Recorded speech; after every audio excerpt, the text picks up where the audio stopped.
কিন্তু মোৰ ওচৰত ছাকচেছ আহিব ছাকচেছ মানে অকল ষ্টুডেণ্টৰ ছাকচেছ নহয় যে পইচা ঘটক কিন্তু আকৌ মই এটা কথা সকলোকে সৰজোৰে আহ্বান কৰিম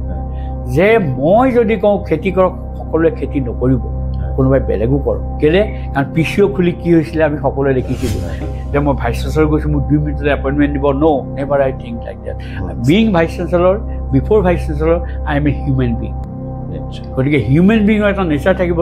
লাগে যে আপোনাক যিমানেই কোনোবাই কিবা নকওঁ many people can talk about you negatively but your mind should be positive yes I can do date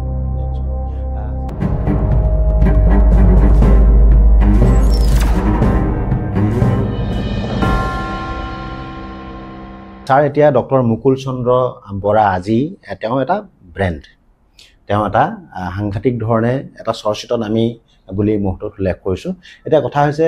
ছাৰৰ বিষয়ে বহুতে জানিবলৈ বিচাৰে মই সময় কমি আহিলেও আপোনাৰ শৈশৱৰ পৰা এই আজিৰ পৰ্যায়লৈকে এইখিনি অকণমান আমাক কওক আৰু আপোনাৰ এই কথাখিনি আমি অনুষ্ঠান সামৰণি মাৰিম চমুকৈ ক'ব লাগে চমুকৈ কওক আপুনি সন্মুখত দেখি থকা যিজন ল'ৰাক দেখিছে এতিয়া মানুহ মই আচলতে মোৰ লাইফ ষ্টাৰ্ট হৈছে কাউবয়ৰ পৰা গৰম বন্ধত মই গৰু চৰাব যাওঁ কাৰণ আমাৰ সেইটো ষ্টেটাছৰ মানুহ নাছিল যে আমাৰ গাখীৰ কিনি খুৱাব পাৰে মায়ে সেইকাৰণে আন সময়ত মায়ে গৰু চৰায় আৰু যেতিয়া গৰম বন্ধ পৰে তেতিয়া গৰম বন্ধত সকলো ল'ৰা যেতিয়া টাউন স্কুলত পঢ়িছিলোঁ মই সেইটো সৌভাগ্য মোৰ হৈছিলে কিবা কাৰণত ঘৰৰ পৰা দিছিলে যেতিয়া সকলো ল'ৰা গৰম বন্ধত আহে চব বগা হৈ আহে আৰু যেতিয়া মই ক্লাছত যাওঁ মই ক'লা হৈ যাওঁ কিন্তু মোৰ কাৰণে সেইটো দুৰ্ভাগ্য নহয় মোৰ কাৰণে সৌভাগ্য কাৰণ বহুত বস্তু মোক শিকালে বহুত বস্তু শিকাৰ বিনিময়ত মই কষ্ট কৰিবলৈ শিকিলোঁ সেইকাৰণে মই এতিয়াও বহুত আজিও কৈছোঁ কেইবাৰ নকওঁ যে মই যিকোনো মুহূৰ্তত মই আজি এই মুহূৰ্তটো যদি মই কিবা কাৰণত ক'ৰবাত যাবলগীয়া হয় মই 1.5 লাখ টকা চাকৰি এটা মোৰ কাৰণে কনফাৰ্ম হৈ আছে কোনো এখন ইঞ্জিনিয়াৰিং কলেজত কাৰণ মই দুখন অনুষ্ঠানৰ ভাল অনুষ্ঠানৰ পৰা মই 2টা ডিগ্ৰী আহৰণ কৰি থৈছোঁ মই গৰ্ব কৰি কোৱা নাই ইঞ্জিনিয়াৰিং কলেজত মই যিমান শিকিলোঁ IIT খড়গপুৰত তাতকৈ মই 3 গুণ অধিক শিকিলোঁ আৰু IIT খড়গপুৰত থকাৰ সময়ত মই সেই সময়ৰ মাৰ্কশ্বিটৰ তুলনাত মোৰ স্ক'ৰ মই ক'ব বিচৰা নাই এনেই বহুত ভাল যিটো কাৰণে মই য'তেই ইণ্টাৰভিউ দিওঁ PhD কাৰণে তাতে মোক চিলেকশ্যন কৰে হয়তো মই ইণ্টাৰভিউ উত্তৰ দিব পাৰিছোঁ নাই ক'ব নোৱাৰোঁ কিন্তু তাৰ মাজত বহুত গৈছে মই কনষ্ট্ৰাকশ্যন কোম্পানীত কাম কৰিছোঁ 1250 টকাত মই 1999 চনত কাম কৰিছোঁ কলিকতাত কাম কৰিছোঁ মই কনষ্ট্ৰাকশ্যনৰ কাম কৰিছোঁ সেইকাৰণে মই ইঞ্জিনিয়াৰিঙৰ ক্ষেত্ৰত বহুতে ভাবে যে এইটো তোমাৰতো চিভিলৰ ইঞ্জিনিয়াৰ থিয়ৰিটিকেল হ'ব পাৰে মই থিয়ৰিটিকেল ইঞ্জিনিয়াৰ নহয় মই জানো এই খুঁটাটো কেইডাল লোহা কমকৈ দিছে মই জানো এই ক্ৰেকটো কিহৰ কাৰণে হৈছে আৰু মই সেইবিলাক কথা মই চলিউশ্যন দিয়া মানুহ কিন্তু এইটোও লগতে কৈছোঁ যে বহুত মানুহে চলিউশ্যন নিবিচাৰে কেতিয়াবা চলিউশ্যন বিকাম কষ্টলি গতিকে সেইটো মই এটা যাত্ৰা সেই যাত্ৰাত মই আহি পাইছোঁ কিন্তু মই যিমানখিনি পাইছোঁ এইটো কেৱল মা সৰস্বতীৰ কৃপা মোৰ আই মাতৃৰ আশীৰ্বাদ আৰু লগতে মোৰ কষ্ট আৰু মই অপৰিসীম কষ্ট কৰিব পাৰোঁ কষ্ট মানে মই কোৱা নাই যে পথাৰত হাল বাব পাৰিম সেইটো হয়তো মই নোৱাৰিম কৰিব কিন্তু কিতাপ পঢ়াৰ কাৰণে মই কষ্ট কৰিব পাৰিম মই সদায় পঢ়োঁ 4 ঘণ্টা 3 ঘণ্টা মই যিমান সময় পঢ়োঁ মোবাইলত মোৰ ডাউনলোড কৰা বুকছ আছে এতিয়া আপোনাক মই কেতিয়াবা দেখুৱাই দিম সেই বুকছত গোটেই ডিটেইলছ থাকে মোৰ যেতিয়াই মন যায় যিটো টপিক মন যায় সেইটো মই পঢ়ি লওঁ আৰু মই সদায় নিজকে আপডেট কৰি ৰাখোঁ সেইটোৱেই মোৰ লক্ষ্য গতিকে মই আহিছোঁ এটা সৰু লেভেলৰ পৰা আহিছোঁ কিন্তু মানুহৰ সৰু হৈ জন্ম হোৱাত কোনো অপৰাধ নহয় সৰু হৈ জন্ম হোৱা মানুহে যদি ডাঙৰ হ'বৰ চেষ্টা নকৰে that is a crime towards God ঈশ্বৰৰ ওচৰত সেইটো আমাৰ কাৰণে অপৰাধ আৰু ঈশ্বৰে যেতিয়া আপোনাক বেজ ডাঙৰীয়াক যে সুস্থ সবল জন্ম দিছে আপোনাক কষ্ট কৰিবৰ কাৰণে দিছে মই সেইকাৰণে কওঁ ভগৱানৰ ঘৰত গৈ এটা বস্তুৱেই বিচাৰিব লাগে মই বৰকৈ মন্দিৰত বৰকৈ নাযাওঁ সেইটো অভ্যাস মোৰ অলপ কম মই ঘৰত নিজৰ মাজত সাধনা কৰোঁ মই চিন্তা কৰোঁ মই মন্দিৰত গ'লেও মই এটা কথা কওঁ প্ৰভু মোক স্বাস্থ্য দিয়া বাকী মই কৰি ল'ম মোৰ আহ্বান সেইটোৱেই সকলো যুৱক যুৱতীৰ কাৰণে মই এটাই আহ্বান কৰিম যে ভগৱানৰ ঘৰত যাওক ভগৱানক ক'ব নালাগে মোক পৰীক্ষাত পাছ কৰাই দিয়া ভগৱানে ক'ব লাগে মই এনেকুৱা এটা শক্তি দিয়া সুস্থ কৰি ৰাখা যাতে মই ডেইলি 2 ঘণ্টা পঢ়া জেগাত মই 4 ঘণ্টা পঢ়িব পাৰোঁ আৰু মই পৰীক্ষাত সুকলে মই উত্তীৰ্ণ হ'ব পাৰোঁ আৰু মোক যাতে ভাবিবলৈ শক্তি দিয়া এনে আপুনি শৈশৱৰ সময়খিনি আপুনি ক'ত অতিবাহিত কৰিলে যোৰহাট হাইস্কুল ক'ত পঢ়িলে মই পঢ়া স্কুলখনটো এখন LP স্কুল মোৰ ঘৰৰ ওচৰত আছিলে সেইখন 107 নং নাওবৈচা বালিকা বিদ্যালয় বুলি কয় সেইকাৰণে বহুতে মোক সোধে বালিকাত কেনেকৈ পঢ়িলি কয় আচলতে যিগৰাকী শিক্ষয়িত্ৰী সেই স্কুলখন প্ৰতিষ্ঠা কৰিছিলে তেখেত যিহেতু লেডিজ আছিলে গতিকে নামটো বালিকাই দিলে কিন্তু কালক্ৰমত সি বালিকা বালক চবলকে কনভাৰ্ট হৈ গ'ল সেইখন স্কুলৰ পৰা মই 9 বছৰ নে 8 বছৰ বয়সত সেই সময়তো বয়সৰ হিচাপকে নাথাকে কিমান বয়সতে মই উত্তীৰ্ণ হ'লোঁ LP স্কুলৰ পৰা আৰু LP স্কুলত যোৱাৰ সময়ত মানে মোৰ এটা ডাঙৰ কথা হ'ল যে মোৰ তলৰ ভণ্টি যিজনী আছিলে তাইৰ বয়স মোতকৈ এবছৰ নে 1.5 বছৰ গেপ গতিকে মই ঘৰত দিগদাৰি দি থাকোঁ মায়ে মোৰ ওপৰত দাদাৰ লগত পঠিয়াই দিলে স্কুলত পঠিয়াই দিলে মই মানে ঘৰতেই মোটামুটি তাৰ পৰা শুনি শুনি চব মুখস্থ হৈ গ'ল গতিকে 3 বছৰ স্কুল গৈ 4 বছৰত পাছ কৰি 4 বছৰ গৈ 5 বছৰ পাছ এনেকৈ পাছ কৰোঁতে মোৰ 8 বছৰ 4 বছৰ মোৰ স্কুল শেষ LP স্কুল উদ্দেশ্যটো হৈছে যে মা উদ্দেশ্য যে ঘৰত সি জুলুম কৰি থাকে ইয়াক পঠিয়াই দিয়ে গতিকে তেনেকৈ গ'লোঁ যোৱাৰ পিছত সেই সময়ত এখন স্কুল আছিলে আপোনালোকে নাম শুনিছে বিশিষ্ট শিক্ষাবিদ বিমান চন্দ্ৰ বৰুৱা তেখেত এতিয়া নাই তেখেতৰ নিজৰ যত্নত এখন স্কুল আছিলে শংকৰদেৱ ছেমিনাৰী বুলি তেতিয়া গোটেই বছৰটোৰ ফিজ 12 টকা পইচা বহুত নলয় স্কুল প্ৰাইভেট কিন্তু পইচা বহুত নলয় শংকৰদেৱ ছেমিনাৰীৰ পৰা মই তেতিয়া মেট্ৰিক পাছ কৰিলোঁ তেতিয়া মই ভালকৈ পাছ কৰিছোঁ গতিকে গাঁৱত চব মানুহে মোক এই কৰিছে পাছ কৰাৰ পিছত মই তেতিয়াৰ পৰা এটা ক্লাছ 7ত কৈছিলোঁ দাদাক কৈছিলোঁ যে মই কটন কলেজত পঢ়িব যাম কটন কলেজত ছিট পালোঁ কটন কলেজত পঢ়িলোঁ আৰু পঢ়াৰ পিছত মই তেতিয়া কটনৰ কসমপলিটান হোষ্টেল আছিলোঁ এতিয়া RKB হোষ্টেল বুলি কয় এতিয়া আজিৰ দিনত আৰু RKB হোষ্টেলৰ পৰা মই তেতিয়া হায়াৰ ছেকেণ্ডেৰী ভালকেই পাছ কৰিছোঁ পাছ কৰাৰ পিছত তেতিয়া আমাৰ হায়াৰ ছেকেণ্ডেৰী প্ৰি ইউনিভাৰ্চিটি আছিলে ডিব্ৰুগড় ইউনিভাৰ্চিটি প্ৰি ডিগ্ৰী গুৱাহাটীত প্ৰি ডিগ্ৰী বুলি প্ৰি ইউনিভাৰ্চিটি বুলি কয় তাৰপৰা পাছ কৰাৰ পিছত হাবিয়াস আছিলে IITত যোৱা কিন্তু কিবা কাৰণত সেই গাইডেন্সটো নাপালোঁ কাৰণ মোৰ মায়েতো এটা চিৰিও পঢ়া নাই পেঞ্চন লৈছিলে দেউতাৰ টিপচহী মাৰি গতিকে টিপচহী মাকৰ পুতেকৰ আৰু কোনে গাইডেন্স দিব গতিকে গাইডেন্সৰ অভাৱ কাৰণে হয়তো IIT নাপালোঁ সেই সময়ত কিবা কাৰণত নাপালোঁ যদি মই এটা হাবিয়াস থাকি গৈছিলে মই IITত পঢ়িম তাৰপিছত মই তাৰপৰা পাছ কৰি যিহেতু ঘৰত হোষ্টেলত থকা বুলিলে অলপ অসুবিধা এটা হয় কাৰণে মই ভাবিলোঁ এটলিষ্ট 2 বছৰতো মই ঘৰৰ পৰা অহা যোৱা কৰিব পাৰিম গতিকে মই যোৰহাট ইঞ্জিনিয়াৰিং কলেজত এডমিশ্যন ল'লোঁ তাৰপৰা মই চিভিল ইঞ্জিনিয়াৰিঙত BA কৰিলোঁ কৰাৰ পিছত মোৰ এটা IIT হাবিয়াস থাকি গৈছিলে গতিকে মই চাকৰিত জইন কৰিলোঁ টেকনিকেল এডুকেশ্যন ডিপাৰ্টমেণ্টত লেকচাৰাৰ হিচাপে জইন কৰি মই তাৰপৰা ছুটি পালোঁ ষ্টাডি লিভ পালোঁ পাই মই IIT খড়গপুৰত পঢ়িব গ'লোঁ IIT কানপুৰত ছিট পাইছিলোঁ ৱাটাৰ ৰিচোৰ্চত মানে আমাৰ যিটো ফ্লাড কণ্ট্ৰল ডিপাৰ্টমেণ্ট বুলি কয় তাৰ এটা ইঞ্জিনিয়াৰিং বিভাগ আছে আমি ৱাটাৰ ৰিচোৰ্চ ইঞ্জিনিয়াৰিং বুলি কওঁ কিন্তু ৱাটাৰ ৰিচোৰ্চৰ মন নাছিলে মোৰ মন আছিলে হয় মাটিৰ ওপৰৰ ষ্ট্ৰাকচাৰটো নহয় মাটিৰ তলৰটো গতিকে আল্টিমেটলি মই মাটিৰ তলৰটো পালোঁ তাক জিঅ' টেকনিকেল ইঞ্জিনিয়াৰিং বুলি কয় কৰাৰ পিছত তাৰপৰা মই মাষ্টাৰ ডিগ্ৰী কৰিলোঁ নম্বৰ ভালেই মাৰ্কশ্বিটখন চালেতো কোনেও নকয় গাধা বুলি গতিকে চোকা বুলি কৈ চাগে মানুহে ভাবি লৈছোঁ মই আৰু স্ক'ৰ ভাল মোৰ তাৰপৰা আহি পেলাই চাকৰি আকৌ কৰি আছোঁ কৰি থকাৰ পিছত এটা সৌভাগ্য হ'ল যে আকৌ মই 2 বছৰ লিভ পাওঁ IIT গুৱাহাটীত PhD কাৰণে গ'লোঁ 14টা কেণ্ডিডেট আছিলে যিহেতু মোৰ গ্ৰেড চিটে কয় যে I am a স্কলাৰ মোকতো ৰাখিব নোৱাৰে কোনো বাৰু IIT পৰা সেই সময়ত ডিগ্ৰী কৰা কোনো মাষ্টাৰ ডিগ্ৰী হোল্ডাৰ নাছিল IIT গুৱাহাটীত মই চিলেক্ট কৰিলে মোৰ 2 বছৰ ছুটি গতিকে মই 2 বছৰতে PhD কৰিব লাগে 2.5 বছৰত মোৰ PhD কাম শেষ হ'ল IIT গুৱাহাটীৰ পৰা শেষ হোৱাৰ পিছত মোৰ গাইড গুচি গ'ল অষ্ট্ৰেলিয়া ফেলোশ্বিপ পাই মোক ক'লে you go and join Euro duty কৈ পেলাই তেওঁতো গুচি গ'ল অষ্ট্ৰেলিয়া 8 মাহৰ পিছত আহিলে 2011 ফেব্ৰুৱাৰী মাহত মই PhD পাইছোঁ IIT গুৱাহাটীৰ পৰা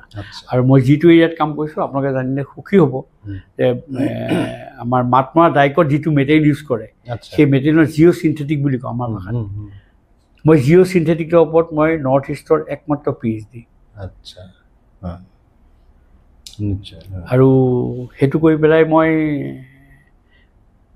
আহিলোঁ ডিব্ৰুগড় ইউনিভাৰ্চিটিত ডাইৰেক্টৰ হিচাপে জইন কৰিলোঁ তাৰপিছত ইমান দিনে কাম কৰি আছিলোঁ তাৰপিছত আজিৰ পৰা 2023 চনত মোৰ এটা ফোন আহিলে এখন পাব্লিছাৰ পৰা দিল্লী ডাঙৰ পাব্লিছাৰ মোক ক'লে ছাৰ এখন কিতাপ লাগে কিহৰ ওপৰত কিতাপ লাগে কৈছে ইণ্ডিয়ান নলেজ ছিষ্টেম আপোনালোকে জানে আজিকালি ছাবজেক্টতো আহিছে মই ক'লোঁ তই কেনে গম পালি মই ইণ্ডিয়ান নলেজ জানো বুলি পেলাই সি এটা কথা কৈছে ছাৰ हमको ये बताइए कि आप किताब कब देंगे ময়ো জছত কৰি দিলোঁ 2 মাহত দি দিম বুলি কৈ দিলোঁ মইতো পাগল হৈ গৈছোঁ দিন ৰাতি নাইকিয়া লেখাকাৰ হৈ গ'ল কিতাপ লিখোঁতে কাৰণ কিতাপটো লিখিলে নহ'ব তাক অবজেকশ্যন চাব লাগিব কোনে কি কমেণ্ট আহিব সেইখন কিতাপ লিখিলোঁ লিখাৰ পিছত সি লগে লগে পাব্লিছ কৰি দিলে তাৰপিছত কাৰোবাক দেখুৱাই লওঁ সি কৈছে নেই हम नहीं दिखाएंगे जो लिखा है वही छाप देंगे किताब लिखिले সেইখন কিতাপ আজি সাউথৰ 4খন ইউনিভাৰ্চিটি টেক্সট বুক মোৰ কিতাপখন আৰু লগতে NIT কৰ্ণাটকাত মোৰ সেইখন text book Indian knowledge system বিষয়ৰ আৰু বিভিন্ন ইঞ্জিনিয়াৰিং কলেজ এতিয়া লাহে লাহে এডপ্ট কৰিছে কাৰণ ইঞ্জিনিয়াৰ লিখা কিতাপ যে গতিকে ইঞ্জিনিয়াৰিং কলেজ এডপ্ট কৰিবলৈ সুবিধা পায় আমাৰ ইঞ্জিনিয়াৰবিলাকৰ এটা অলপ ভেম এটাও আছে পিছত কম কেতিয়াবা লগ পালে গতিকে সেইখন লিখিলোঁ লিখাৰ পিছত আৰু এখন কিতাপৰ ডিমাণ্ড আহিলে মোৰ ওচৰত এটা ইকনমি আছে জিৰ' ৱেষ্ট ইকনমি আপোনাৰ নাম শুনিছে চাগে মানে আচলতে পৃথিৱীত ৱেষ্ট বুলি একো বস্তুৱেই নাই তাক আপুনি কিবাৰ ওপৰত ব্যৱহাৰ কৰিব পাৰে বাঁহৰ ছাইৰ পৰাও আপুনি টুথপেষ্ট বনাব পাৰে এনেকুৱা টুথপেষ্ট বুলি নহয় মানে লখিমপুৰটো এনেকুৱা হৈছে বা আমাৰ যিটো মিউনিচিপালিটিৰ যিখিনি আমাৰ গাৰ্বেজ আছে এইখিনি সম্পদলৈ ৰূপান্তৰ কৰা চিষ্টেম চলিছে সেই কিতাপখন লিখাৰ পিছত সেইখন চাৰ্কুলাৰ ইকনমি বুলি কয় চাৰ্কুলাৰ মানে কি আপনি জিরো স্টার্ট করে মানে raw material then you become a product make a product goes to waste as a raw material then it goes to product it continues সেইখন কিতাপ নেকৰ চেয়াৰমেন অনিল সহস্ৰবুদ্ধে ছাৰে ফৰৱাৰ্ড লিখি দিছে আৰু আগৰ কিতাপখন AICD চেয়াৰমেনে ফৰৱাৰ্ড কৰি দিয়া প্ৰফেচৰ TG সীতাৰামে তাৰপিছত আহিলে এতিয়া এখন কিতাপ আছে সেইখন ট্ৰেনজিশ্যন পিৰিয়ড কাৰণে মই তাক বেন ৰখাই থৈছোঁ আজি যদি অকণমান পায় অকণমান হিণ্ট এটা দি দিলে আমাৰ খুব ভাল পাব হয় সেইখন কিতাপৰ নাম ত্ৰিমূৰ্তি আচ্ছা Trimurti 3 pillars of national education policy আপোনালোকে ৰাষ্ট্ৰীয় শিক্ষানীতি 2020 আহিছে সেইটো ইমপ্লিমেণ্ট হৈছে সেই আইডিয়াটো মোৰ আহিছিলে হয়তো মহাকালৰ কিপাত আহিলে কি নাজানো মই দিনত উজ্জয়ন গৈছিলোঁ মহাকাল দৰ্শনৰ কাৰণে ভূপালৰ মাতিছে এটা ইনভাইটেড টক দিবৰ কাৰণে ইণ্ডিয়ান নলেজ চিষ্টেমৰ ওপৰতে আহি পালোঁ 8টা বজাত এখনো প্ৰেজেণ্টেশ্যন বনোৱা নাই চিন্তা হৈ গ'ল কি প্ৰেজেণ্টেশ্যন বিচনাত বহি ল'লোঁ বহিলৈ ভাবিলোঁ কি লিখিম হঠাৎ মনলৈ আহিলে ব্ৰহ্মা বিষ্ণু মহেশৰ কথা ব্ৰহ্মা বিষ্ণু মহেশ কোনে কি ভাৱত লয় ক'ব নোৱাৰোঁ মোৰ কাৰণে এই 3টা কেৰেক্টাৰ বহুত গুৰুত্বপূৰ্ণ কেৰেক্টাৰ মই সদায় তেওঁলোকৰ লগত থকা যিবিলাক কাম বন হাতত কি আছে মই এইবোৰ চাই থাকোঁ মই চিন্তা কৰিছিলোঁ ব্ৰহ্মা মানে অৰিজিন যি সৃষ্টি কৰে সৃষ্টি স্থিতি লয় এইটো কনচেপ্ট লয় মই দেখিলোঁ Brahma is Indian knowledge system আমাৰ ইয়াত শিক্ষাৰ ব্যৱস্থা ক'ৰ পৰা আৰম্ভ হৈছিলে কাল্পনিক পৌৰাণিক যুগৰ পৰা আৰম্ভ হৈছে আমাৰ যেতিয়া আমাৰ এই চলি আছিলে গুৰুকুল চলি আছিলে তাৰ পৰা আৰম্ভ হৈছিলে আৰু গুৰুকুলবিলাক আছিলে মন্দিৰৰ লগত এটা সেইকাৰণে মানুহে ভাবিছিলে প্ৰথম ব্ৰিটিছ আহিবলৈ ভাবিছিলে যেতিয়া মন্দিৰত ধৰ্মৰ গ্ৰন্থ পঢ়ায় তাৰপিছত যেতিয়া কিতাপবোৰ দেখিলে আৰে এইটোতো চাইণ্টিফিক এভিডেঞ্চ থকা গ্ৰন্থ তাৰপিছত গোটেই কিতাপবোৰ নিলে ইয়াৰ পৰা মই কিমান কিতাপ অক্সফৰ্ড ইউনিভাৰ্চিটি আৰ্কাইভৰ পৰা ইমেইল লিখি আনিছোঁ সেইটো মই জানো তাৰপিছত ব্ৰহ্মাই গ'ল সৃষ্টিকৰ্তা গতিকে শিক্ষাৰ সৃষ্টি ক'ত ইণ্ডিয়ান ভাৰতীয় জ্ঞান পৰম্পৰা তাৰপিছত বিষ্ণু হ'ল পালনকৰ্তা বিষ্ণুৱে কাক পালন কৰে অকল মানুহক নহয় আমিতো বহুত স্বাৰ্থী না আমি ক'লোঁ অহিংসাই পৰম ধৰ্ম তাৰমানে এইটো নহয় যে গছডাল কাটি দিবা নহয় অহিংসা মানে এভৰিথিং অহিংসা আপুনি নদীতেও জাবৰ পেলাব নালাগে আচলতে ডেট ইজ কল্ড অহিংসা দেখিলোঁ এইটোতো মাল্টি ডিচিপ্লিনাৰী ৰিচাৰ্চ সকলো চাবজেক্ট সোমাই থাকিব life science botany zoology aquatic elements plants চব সোমাই থাকিব ইনক্লুডিং মানুহক পিছত ৰাখিছোঁ মই কাৰণ বাকীবিলাক আমি গুৰুত্ব নিদিওঁ মই গুৰুত্ব দিছোঁ কমচে কম গতিকে দেখিলোঁ এইটো মাল্টিচিপ্লিনাৰী ৰিচাৰ্চ আৰু ৰুদ্ৰ মানে কি ৰুদ্ৰ হ'ল সংহাৰ আৰু সৃষ্টিকৰ্তা সংহাৰ কেনেকৈ হ'ল এতিয়া সেইকাৰণে মই কৈছে ক'লো অলপ আগতে কিছুমান স্কিলৰ কাম নাই যেনেকৈ আজি খৰি ৰোৱাটো স্কিল নহয় এতিয়া আৰু এতিয়া আমাৰ কিছুমান বিষয় আছে যিবিলাক এতিয়া স্কিলত নাই সেইকাৰণে গভৰ্ণমেণ্ট অফ ইণ্ডিয়াৰ পলিচি বুলি নহয় all through of the country শিক্ষাৰ কথা পলিচি হৈছে যে আনস্কিলিং মানে কি পঢ়িছিলে পাহৰি যাওক ৰিস্কিলিং তাক আকৌ আপুনি স্কিল আপ কৰক আপ স্কিলিং তাক আকৌ আপুনি আপলৈ লৈ যাওক সেইটো হ'ল ৰুদ্ৰ তাৰমানে আপুনি পঢ়া বস্তুখিনি পাহৰি যাওক ডিষ্ট্ৰাকশ্যন আৰু 21st century স্কিলত আপুনি গুৰুত্ব দিয়ক ডেট মিনছ জেনেৰেশ্যন বা ক্ৰিয়েশ্যন সেইকাৰণে তাক নাম দিছোঁ Trimurti 3 pillars of Indian NEP 2020 মনত বহুত বিচাৰে কেতিয়াবা লিখি দিওঁ এতিয়া এখন কিতাপ লিখি আছোঁ ৰাষ্ট্ৰনীতিৰ ওপৰত এখন কিতাপ লিখি আছোঁ সেইখন কিতাপ প্ৰায় ৰেডি হৈ আছে কাৰণ মই এতিয়া দিয়া নাই কেলৈ মানে মই এইখন কিতাপ যিখন কিতাপৰ নাম ক'লোঁ Trimurti as a vice chancellor North Lakhimpur University publish হ'ব মই তাক বন্ধ কৰি থৈছোঁ পাব্লিছাৰ সি উলিয়াব বিচাৰি আছোঁ মই কৈছোঁ no' I will publish this book in the name of vice chancellor North Lokibu University. At least North Lokibu University exists in India. That will be known by many persons throughout the country. গতিকে সি এটা north Lakhimpur এটা brand কঢ়িয়াই লৈ যাব তাৰপিছত যিখন কিতাপ ওলাব সেইখন কিতাপৰো নৰ্থ লখিমপুৰ ইউনিভাৰ্চিটি নামতেই হ'ব গতিকে সেইবিলাক কিতাপ লিখি থাকোঁ মই মাল্টি ডিচিপ্লিন মই নিজেও পঢ়োঁ